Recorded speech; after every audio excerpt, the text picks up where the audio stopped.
Bengal business summit করতে নির্দিষ্ট event management সংস্থাকে আগের রাজ্য সরকার দিয়েছিল 635 কোটি টাকা। তদন্ত হবে গোটা বিষয়ের, ঘোষণা মুখ্যমন্ত্রীর। রাজ্যে টাটা আসবেই, শিল্প গড়তে বাধা হবে না জমি, আশ্বাস মুখ্যমন্ত্রীর। সিপিএম এর মতো গুলিও করতে হচ্ছে না, মমতা ব্যানার্জির মতো ফাইলগুলোকে লুকিয়েও রাখতে হচ্ছে না। জনগণের স্বার্থ দেখতে হবে, ফুটপাত দখল করে বসা যাবে না, কড়া বার্তা মুখ্যমন্ত্রীর। দিলেন বিকল্প পথ খোঁজার প্রতিশ্রুতি। প্রাথমিকভাবে আপনারা সরে যান, UIDMA ডিপার্টমেন্ট সরকারি স্কিম নিয়ে আসবে। সরকারি অনুদান পাওয়া উচিত যাদের, দরকার তাদের। ক্লাবগুলিকে দেওয়া পুজো অনুদান নিয়ে মন্তব্য মুখ্যমন্ত্রীর। সরকারি অর্থ যাদের প্রয়োজন নেই, আমার মনে হয় তাদের দেওয়ারও দরকার নেই।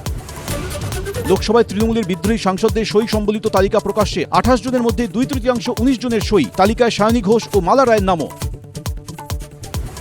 মালদায় মুখ্যমন্ত্রী বৈঠকে তৃণমূল বিধায়ক থেকে বিদ্রোহী সাংসদ। প্রকাশ্যে তৃণমূলের বিদ্রোহী সাংসদদের তালিকা।